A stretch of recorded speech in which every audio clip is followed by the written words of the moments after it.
Good morning, students. Welcome back to the Geometry online session. Before your unit test, I have started with the third lesson, Circle. I have completed 6 sessions on this lesson and today we are going to continue further.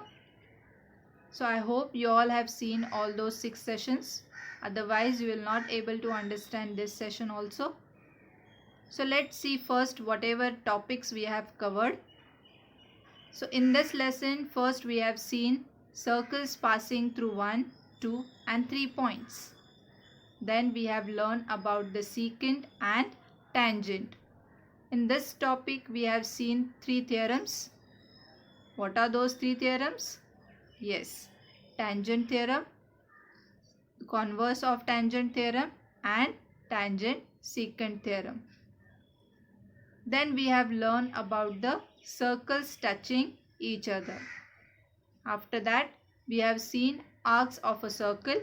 In that, we have seen about the congruence of arc and 2 theorems based on arc of a circle.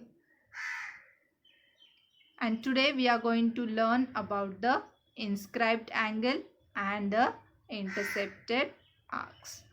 So let's start with the inscribed angle. Now here I have drawn one circle with center C. I have drawn one angle PDQ which intersects the circle at point A and point B. So such type of angles are called as inscribed angles.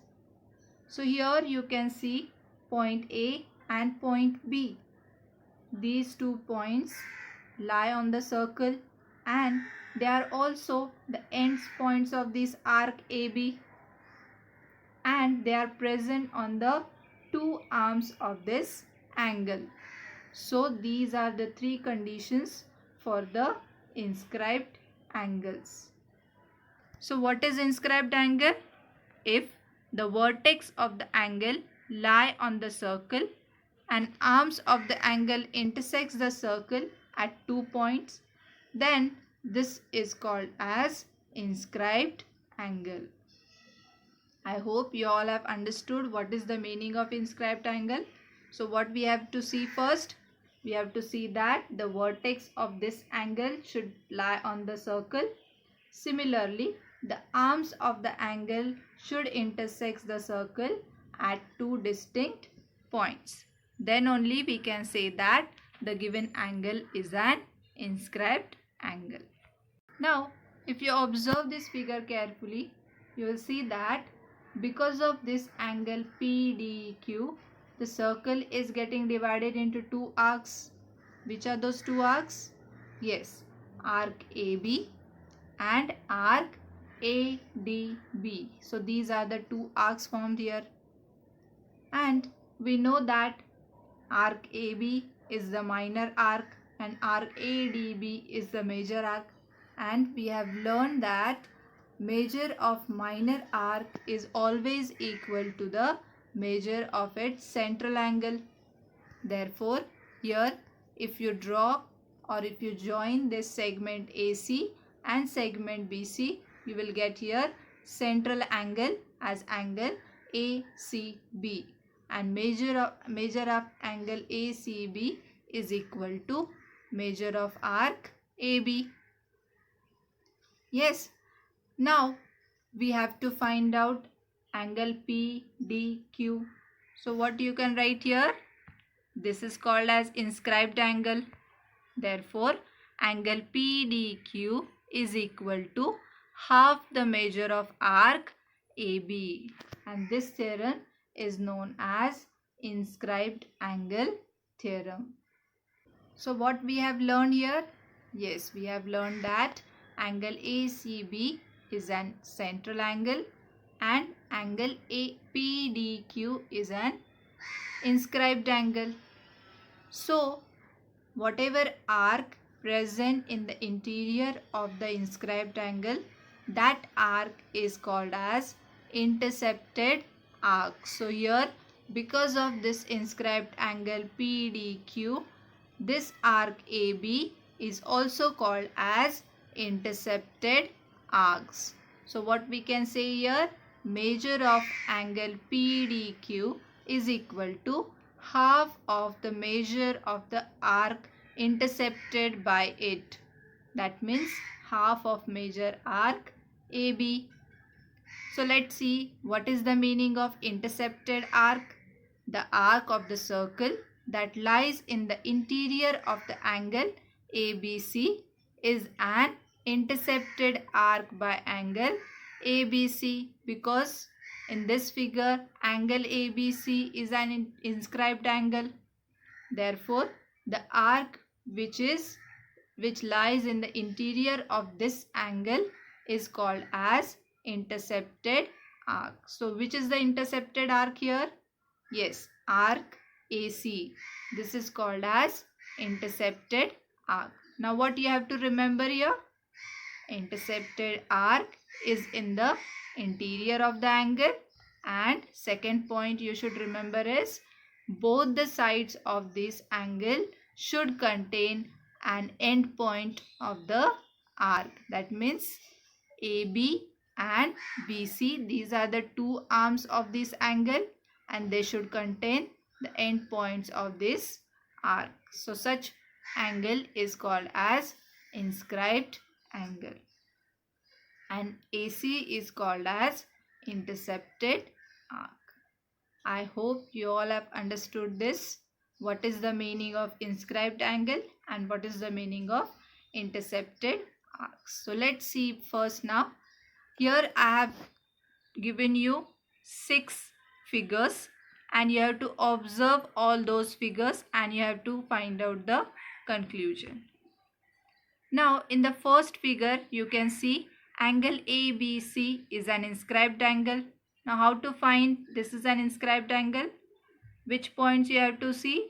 Yes, first you have to see that the arms of this angle should lie on the circle, should intersect the circle in 2 distinct points. So here this angle ABC intersect the circle at point A and point C. So first point is correct, and then the vertex of the angle should lie on the circle. So here vertex is B, which is on the circle. So we can say that angle ABC is an inscribed angle, and because of this inscribed angle, here intercepted arc AC is formed. Now if you observe second figure, in that also we can see that angle ABC intersect the circle in 2 distinct points, and one arc is formed here, which is called as intercepted arc. Similarly, in third figure also one arc is formed, one intercepted arc is formed here. But if you observe figure number 4, you can see here because of this angle ABC, you can see in the interior of this angle 2 arcs are formed, arc AC and this arc. So in this figure 2 intercepted arcs are formed. In figure 5 also you will get 2 intercepted arcs, and in figure 6 again you will get 2 arcs which are interior of the angle. So what we can conclude here, in figure 1, 2 and 3 only one intersected arc is formed, and in figure 4, 5 and 6 2 intersected arcs are formed. Now if you observe the figure which I have gave here in the left corner, in this figure angle ABC, this angle does not contain end point of the arc, that is sec BC doesn't intersect the circle at any point. Therefore whatever arc which is formed here, it is not an intercepted arc. Therefore arc AB is not intercepted arc. I hope you all have understood this. Now let's see the inscribed angle theorem. Now what is the statement for it? The measure of an inscribed angle is half of the measure of the arc intercepted by it. So first we will draw figure. So what is given to us? In a circle with center O, angle BAC is inscribed in an arc BAC. Angle BAC intercepts arc BXC of the circle. Let's observe this figure first. Here, if you observe, angle BAC is an inscribed angle because its vertex lie on the circle and the arms of this angle intersect the circle at point B and point C. And this angle is inscribed in the arc BAC, and we can say that this arc BXC, this arc is called as intercepted arc. So angle BAC intercepts arc BXC of the circle. What we have to prove? Major angle BAC is equal to half the major arc BXC. Now, as the position of inscribed angle changes, we can have three cases. Now, which are those three cases? In which, in first case, the center of the circle lie on one arm of the inscribed angle. In second cases, center of the circle lies in the interior of the angle, and in third case, center of the circle lies exterior of the inscribed angle. Now let's consider the first case where the center of the circle is on an angle. Therefore, first we have to do one construction here. We have to join point O and point C. So what you will get here? We will get triangle OAC. And in this triangle, we can say that segment OC is equal to segment OA because OC and OA both are radii of the same circle. Therefore, we can say that triangle OAC is an isosceles triangle with OA is equal to OC. Now, by isosceles triangle theorem, we know that angle OAC will be equal to angle OCA. So, let's write down. Let major angle OAC is equal to major angle OCA is equal to P. Now, if you observe this figure, this angle BOC, this angle will be an exterior angle for this triangle. So, by remote interior angles theorem, we can say that angle BOC is equal to major angle OAC plus major angle OCA. Now, let's substitute the value of these two angles. We will get major angle BOC is equal to P plus P, that is equal to 2P, that is equal to 2 major angle BAC. I hope you all are understanding this. Here what we have done, instead of writing angle OAC, we have written angle BAC because we know that angle points A, O, B are on the same line. They are collinear points. Therefore, major angle BAC is equal to half of major angle BOC. We have shifted this 2 to the other side of equal to sign. But major angle BOC is equal to major arc BXC by the definition of the minor arc, because here major angle BOC is an central angle and we know that measure of minor arc is equal to the measure of central angle. So this arc will be equal to this angle. Therefore, we can say that major angle BAC is equal to half the major arc BXC. Now let's understand the second case. The center is in the interior of the angle. In this case, let D be the other endpoint of the diameter drawn through A. So here we have done one construction. We have drawn one diameter and point D intersect the circle. Now let arc CMD be the one intercepted arc by angle CAD, and let B and D be the one intercepted by angle DAB. So these are the two arcs we are getting here, intercepted by two different angles. Then, as proved in the first situation, we can have angle CAD is equal to half of major arc CMD. Just now we have proved that the measure of inscribed angle is always half the measure of its intercepted arc. Similarly, major angle DAB is equal to half the major arc BND. Now if you add these two equations, what you will get? Major angle CAD plus major angle DAB is equal to half of major arc CMD plus half of major arc BND.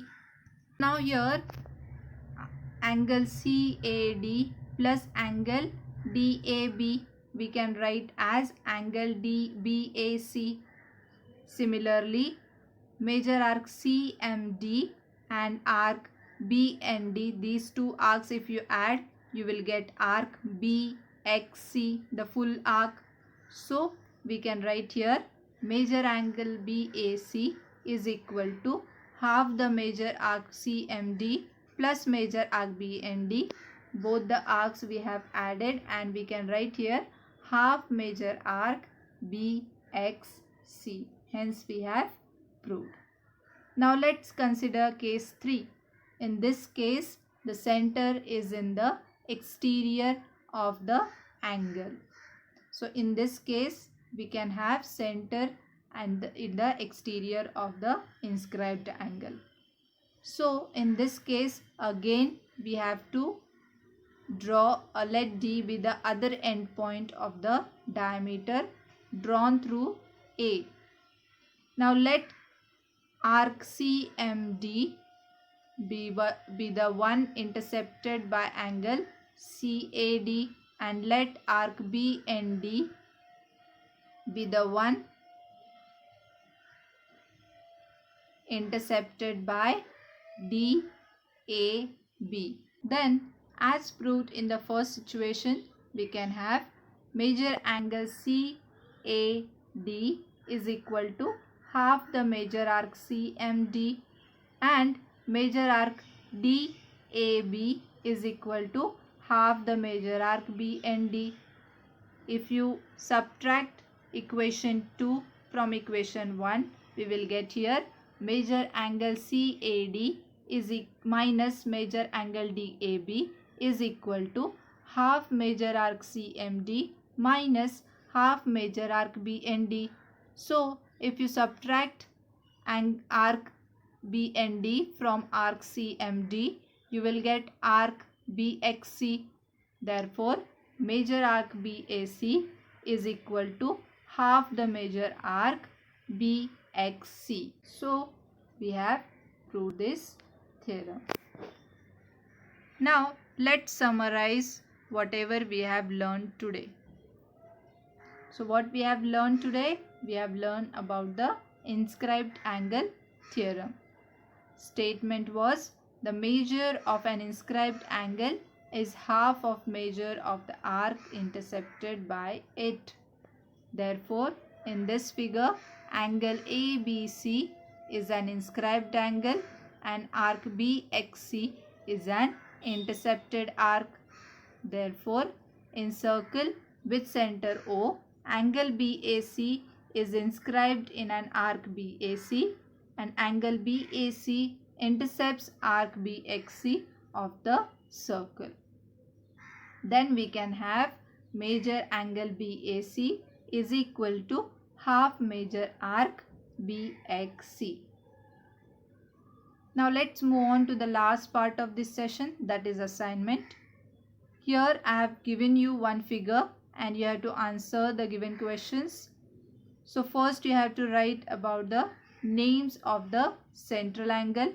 So whatever central angle can form here, that name you have to write down. Second point, name of intercepted arc by angle PQR.